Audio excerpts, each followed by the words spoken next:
strokovnjake.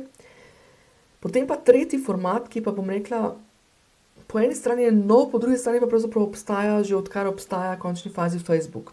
Tamle od leta 2008, jaz se spomnim, da sem že 2009 inštalirala na svoji spletni strani prvo tako v enem projektu, eno takole spletno skupnost, skratka skupnosti, spletne skupnosti.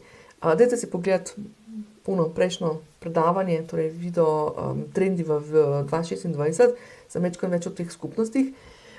Zdaj, kaj je mišljeno pod skupnost? Skupnost, najbolj tipična situacija, ko poznamo skupnost, so Facebook skupine. Zdaj, Facebook je super orodje, vendar pa ljudje se hodijo tja zabavati, ljudem se tam kažejo naključne vsebine in tako naprej. Tako da iz tega vidika sem jaz pristaš, da gre za grajene spletne skupnosti, uporabite specifično platformo. In konkretno sem že prej omenila, v 2026 sem začela ponujati tudi prav to orodje, se pravi, da lahko zgradite svojo spletno skupnost skupaj s spletnimi učilnicami. Torej, zdaj, če si predstavljamo, do zdaj smo imeli spletno učilnico, torej moduli lekcije, lahko ste to imeli, ne vem, Teachable, Thinkific, mogoče kakšno slovensko platformo, lahko ste imeli recimo na WordPressu, mogoče LearnDash ali karkoli. To so platforme, kjer omogočajo samo module in lekcije, torej udeleženci grejo čez to. Že prej so imele določene spletne te platforme tudi opcijo tako imenovanih kot Facebook skupine, izgleda, torej community, spletna skupnost.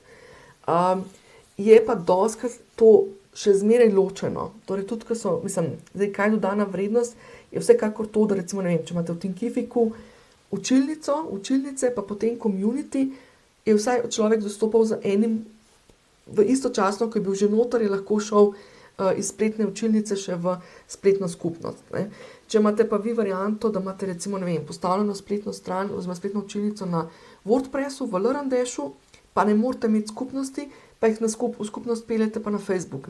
Je pa že rabo dva orodja, dve platformi, na dve lokaciji se prekonektati. Tako da trend, ki ga pač, tudi kot sem med trendi napovedala, je to, da imamo neka spletna središča, jaz osebno sem temu rekla spletni hub, kar pomeni središče, hub je središče, kjer so centralno zbrane vse zadeve in te skupnosti so lahko namenjene, lahko imajo več različnih funkcij.